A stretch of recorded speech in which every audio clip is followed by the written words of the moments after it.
Hello, public speaking students. Dr. Steviano here.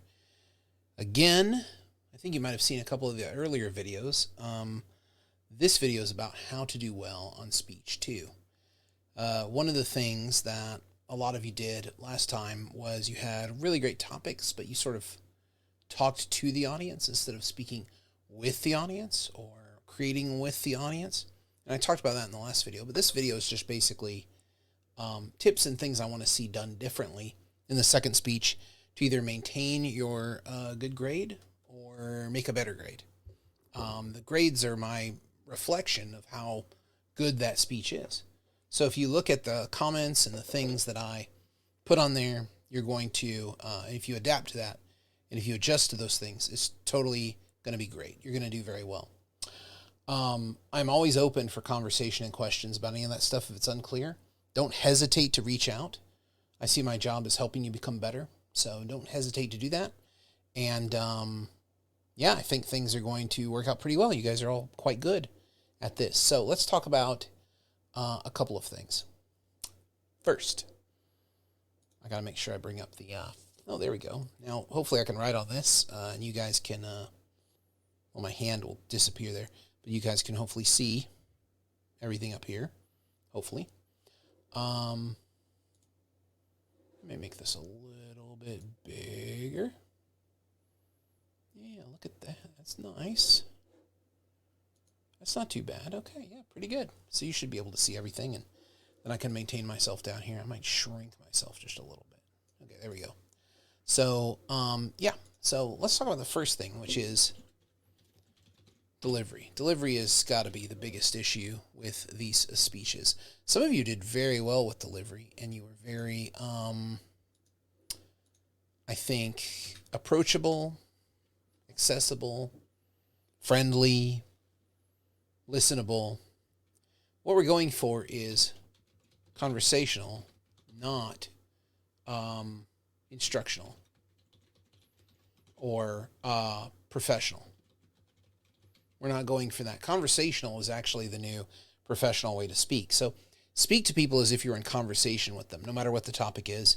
You want to speak to them kind of calmly, very casually, and at the same time, you still want to be confident. So a lot of you are speaking in a way where you're sort of like telling us things, and you kind of keep an even keel tone, which I think you might think is a sort of a professional tone. But audiences seem to respond a little bit better if you give a tone that's much more of like, hey, I care about you. I'm a human being. I'm interested in you. And I'm very passionate about what I'm talking about. A lot of you didn't sound very passionate about what you were talking about. Some of you did. But a lot of you kind of, I think, need that. So confident and conversational is what we're going for. A lot of you had really good eye contact, which is also very important. And when you're speaking like this, eye contact is right into the lens of the camera.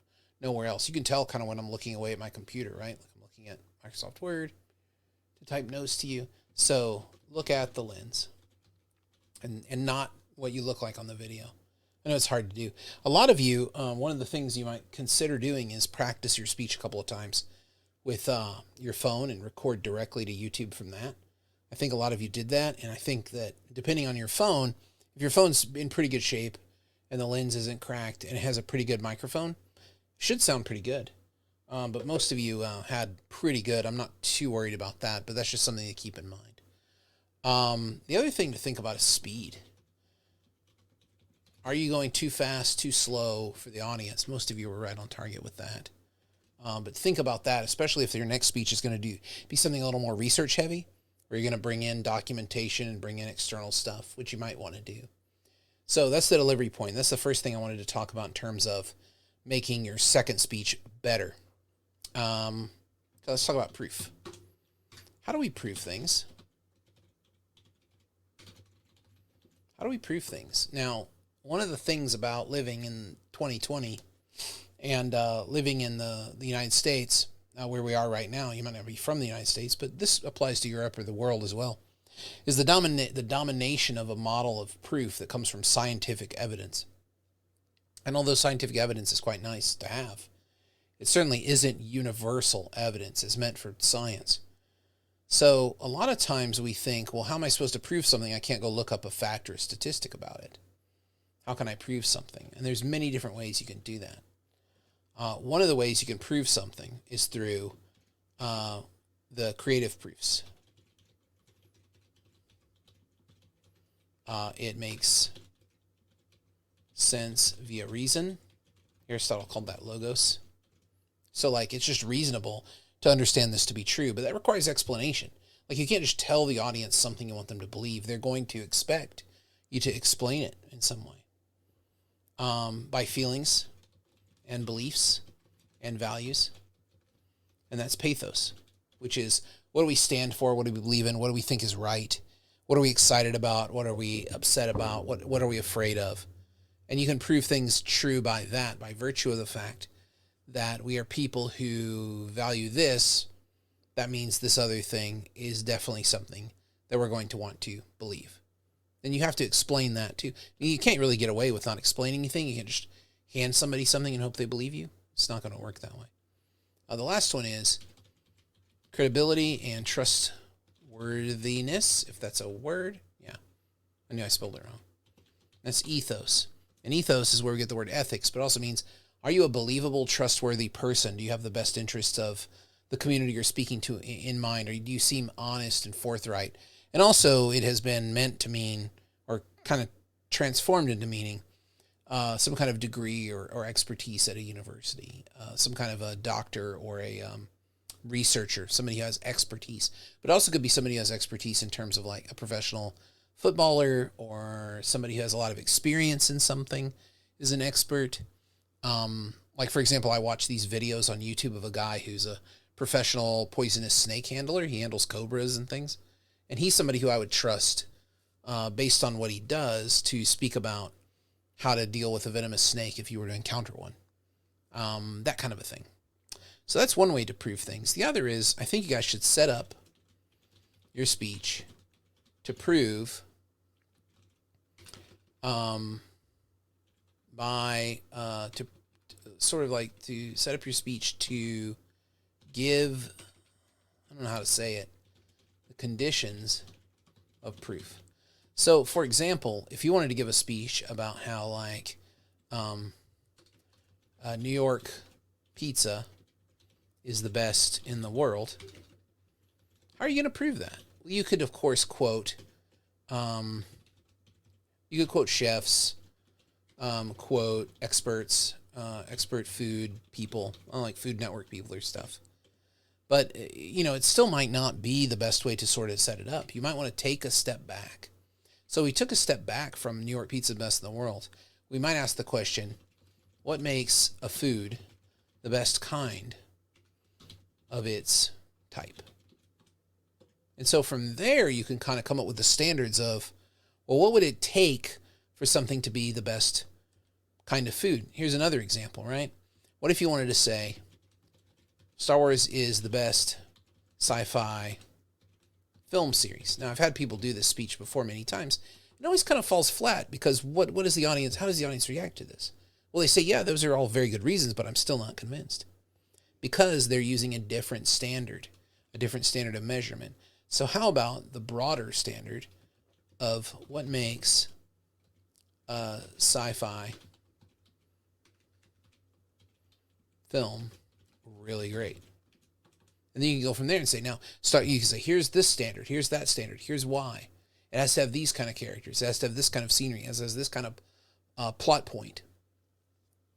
And then you say, Star Wars meets this. Here's how it meets it. So you're sort of setting up the ruler and setting up the judgment. And it makes the speech a lot more accessible because the audience feels like that you're giving them a lot more. They can disagree with you on the standards, and they can disagree with you on the specifics of whatever it is that you're speaking about.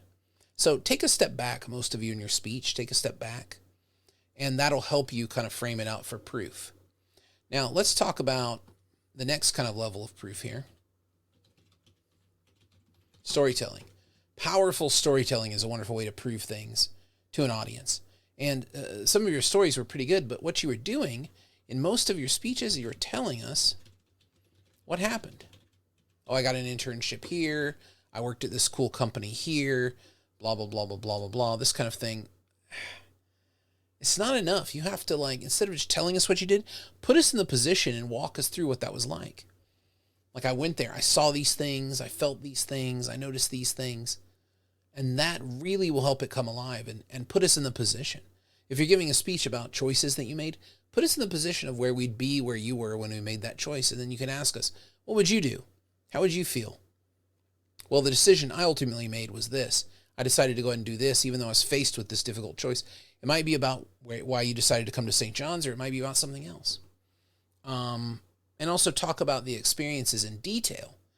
Storytelling is not telling us what happened. That's not storytelling at all. That's sort of telling us about the story. Instead, what you want to do is show us what it was like to be in that story. That's the powerful thing. Give us some options. Let us think about what we would do in that situation. That's what makes great films so great, is that we can kind of think about, why would the character do that? What would I would have done if I was in that position? These kind of things. So don't just tell us what happened. Oh, I really like to play guitar. I play a lot of songs. Be like, when I picked up my first guitar, I remember exactly how it felt. And I really wanted to be good at it. And I thought I would never be good at it. But since I practiced, I like to play these kind of songs. Since I practiced a lot, what I started to feel was this, and I wondered if I should continue doing it. I had other things that I could do instead, and I felt that this was really important and valuable to me, and I chose to continue it. I didn't choose to do the other thing, and here's why. And that kind of brings the audience in to kind of like helping to kind of live alongside you in sort of a parallel frame along with what you're trying to communicate is the importance of that story. So don't just tell us, oh, hey, I wrote a children's book, or I really like to cook cakes. Talk about it in terms of like what it's like to be doing the thing you love, the smells, the sounds, the feeling, the visuals. Paint a picture. Use words creatively to rope the audience in. You're not just reporting on something. You're sharing the creation of something. So these were the two big things I wanted to talk about in terms of how to make the speeches better for next time. As always, I am available to help you form your speeches, make them better. I think we're on the right track here, and we've only got like 3 speeches left before the end of the term. I want all of you to do extremely well and make an A. I think all of you have an insane amount of ability in front of the camera. I love watching everything you guys did. Let me know if I can help you with the second one.